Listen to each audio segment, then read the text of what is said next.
Ang paglampas ng anghel. 12 kabanata. Sinabi ng Panginoon kina Moises at Aaron doon sa Ehipto, "Mula ngayon, ang buwan na ito ang magiging unang buwan ng taon para sa inyo. Ipaalam ninyo sa buong kapulungan ng Israel na sa 10 araw ng buwan na ito, maghahanda ang bawat pamilya ng isang tupa o kambing. Kung maliit lang ang isang pamilya at hindi makakaubos ng isang tupa, maghati sila ng kapitbahay niya. Hatiin nila ito ayon sa dami nila at ayon sa makakain ng bawat tao. Kailangang piliin ninyo ang lalaking kambing o tupa na 1 taon pa lang at walang kapintasan. Alagaan ninyo ito hanggang sa dapit hapon ng 14 na araw ng buwan. Ito ang panahon na kakatayin ng buong kapulungan ng Israel ang mga hayop. Pagkatapos kunin ninyo ang dugo nito at ipahid sa ibabaw at sa gilid ng hamba ng mga pintuan ng mga bahay na kakainan ninyo ng mga tupa. Sa gabing iyon, ang kakainin ninyo'y ang nilitsong tupa, mapapait na gulay at tinapay na walang pampaalsa. Huwag ninyong kakainin ng hilaw o nilaga ang karne, kundi litsunin ninyo ito ng buo, kasama ang ulo, paa at mga lamang loob. Ubusin ninyo ito, at kung may matira kinaumagahan, sunugin ninyo. Habang kumakain kayo, handa na dapat kayo sa pag-alis. Isuot ninyo ang inyong mga sandalyas at hawakan ang inyong mga baston, at magmadali kayong kumain. Ito ang pista ng paglampas ng anghel na ipagdiriwang ninyo bilang pagpaparangal sa akin. Sa gabing iyon, dadaan ako sa Ehipto at papatayin ko ang lahat ng panganay na lalaki ng mga Ehipsyo, pati na ang panganay ng kanilang mga hayop. Parurusahan ko ang lahat ng Diyos ng Ehipto. Ako ang Panginoon. Ang dugong ipinahid ninyo sa hamba ng pintuan ninyo, ang magiging tanda na nakatira kayo roon. Kapag nakita ko ang dugo, lalampasan ko ang bahay ninyo, at walang salot na sasapit sa inyo kapag pinarusahan ko ang Ehipto. Dapat ninyong tandaan ang araw na ito magpakailanman. Ipagdiwang ninyo ito taon-taon bilang pista ng pagpaparangal sa akin. Ang tuntuning ito'y dapat ninyong sundin hanggang sa mga susunod pang henerasyon. Sa loob ng 7 araw, kakain kayo ng tinapay na walang pampaalsa. Sa unang araw, alisin ninyo ang lahat ng pampaalsa sa bahay ninyo. Dahil ang sino mang kumain ng tinapay na may pampaalsa, mula sa una hanggang sa 7 araw, ay hindi ituturing na kabilang sa Israel. Sa una at sa 7 araw, magtipon kayo para sumamba sa akin. Huwag kayo magtatrabaho sa araw na iyon, maliban na lamang sa paghahanda ng pagkain na kakainin ninyo. Ito lang ang gagawin ninyo. Ipagdiwang ninyo ang pista ng tinapay na walang pampaalsa, dahil magpapaalala ito sa inyo ng araw na inilabas ko ang bawat lahi ninyo mula sa Ehipto. Ipagdiwang ninyo ito magpakailanman, bilang tuntunin na dapat sundin hanggang sa mga susunod pang henerasyon. Simulan ninyong ipagdiwang ito sa dapit hapon ng 14 na araw ng unang buwan, hanggang sa dapit hapon ng 21 araw. Kakain kayo ng tinapay na walang pampaalsa. Sa loob ng 7 araw, dapat walang makitang pampaalsa sa bahay ninyo. Ang sinumang kumain ng tinapay na may pampaalsa, katutubo na Israelita man o hindi, ay ituturing na hindi na kabilang sa mamamayan ng Israel. Huwag na huwag kayong kakain ng tinapay na may pampaalsa sa panahon ng pista, saan man kayo nakatira.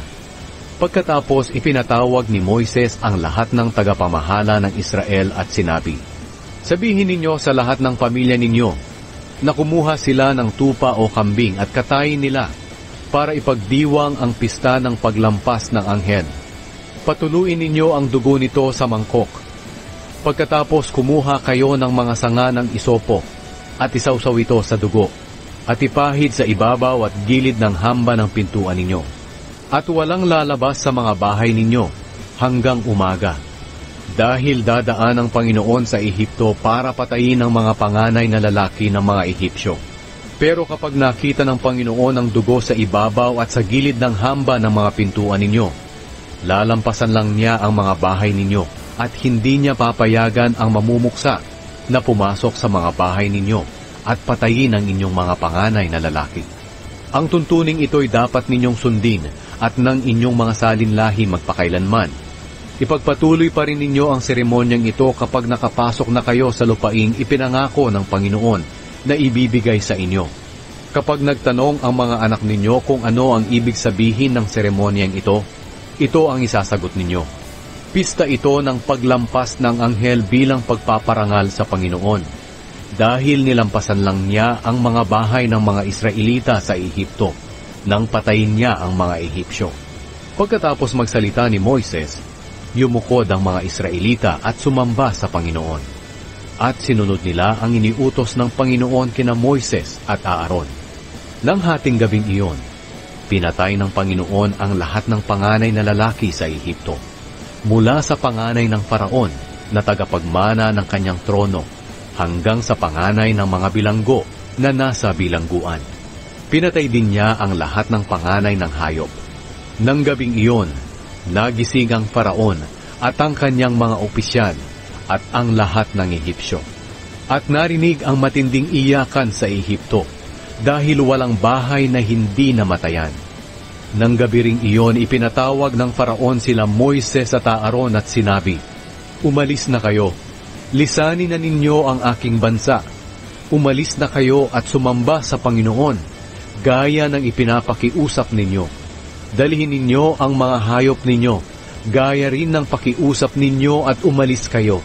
Pero ipanalangin ninyo, nakaawaan ako ng inyong Diyos." Pinagmadali ng mga Ehipsyo ang mga Israelita na umalis sa kanilang bansa. Dahil sabi nila, "Kung hindi kayo aalis, mamamatay kaming lahat." Kaya dinala ng mga Israelita ang mga minasa nilang harina na walang pampaalsa na nakalagay sa lalagyan. Ibinalot nila ito sa mga damit nila at pinasan. Sinunod ng mga Israelita ang sinabi sa kanila ni Moises na humingi sa mga Ehipsyo ng mga alahas na pilak at ginto at mga damit. Niloob ng Panginoon na maging mabuti ang mga Ehipsyo sa mga Israelita, kaya ibinigay ng mga Ehipsyo ang mga hinihingi nila. Sa ganitong paraan, nasamsam nila ang mga ari-arian ng mga Ehipsyo. Naglakbay ang mga Israelita mula Rameses papuntang Sukot. Mga 600,000 lahat ang lalaki, hindi pa kabilang dito ang mga babae at mga bata. Marami ring mga dayuhan ang sumama sa kanila at marami silang dinalang hayop.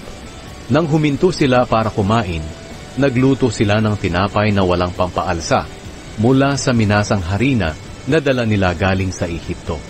Hindi ito nalagyan ng pampaalsa dahil pinagmadali sila ng mga Ehipsyo na umalis at wala na silang panahong hintayin pa ang pag-alsa ng minasang harina. Nanirahan ng mga Israelita sa Ehipto ng 430 taon. Sa huling araw ng 430 taon, umalis sa Ehipto ang buong mamamayan ng Panginoon. Nang gabing umalis ang mga Israelita sa Ehipto, binantayan sila ng Panginoon buong gabi. Kaya katulad ng gabing iyon taon-taon, magpupuyat ang lahat ng mga Israelita bilang pagpaparangal sa Panginoon at gagawin nila ito hanggang sa mga susunod pang henerasyon. Ang mga tuntunin tungkol sa pista ng paglampas ng anghel. Sinabi ng Panginoon kina Moises at Aaron, "Ito ang mga tuntunin tungkol sa pista ng paglampas ng anghel. Hindi dapat kumain ang mga dayuhan ng mga pagkaing inihanda sa pistang ito. Makakakain ang lahat ng aliping binili kung natuli sila. Pero hindi maaaring kumain ang mga upahang trabahador at ang mga dayuhan. Dapat itong kainin sa loob ng bahay kung saan ito inihanda. Hindi dapat ilabas ang karne sa bahay, at huwag babaliin ang buto nito. Dapat itong ipagdiwang ng buong mamamayan ng Israel. Kung may dayuhan na naninirahang kasama ninyo na gustong makipagdiwang ng pista ng paglampas ng anghel sa pagpaparangal sa Panginoon, kailangang tuliin ang lahat ng lalaki sa sambahayan niya at maaari na siyang makasama sa pagdiriwang bilang isang katutubong Israelita. Pero hindi maaaring makipagdiwang ang taong hindi natuli. Ang tuntuning ito'y para sa lahat. sa mga katutubong Israelita at sa mga dayuhang naninirahang kasama ninyo. Sinunod ng lahat ng mga Israelita ang iniutos ng Panginoon kina Moises at Aaron. At ng araw na iyon, inilabas ng Panginoon ang bawat lahi ng Israel mula sa Ehipto.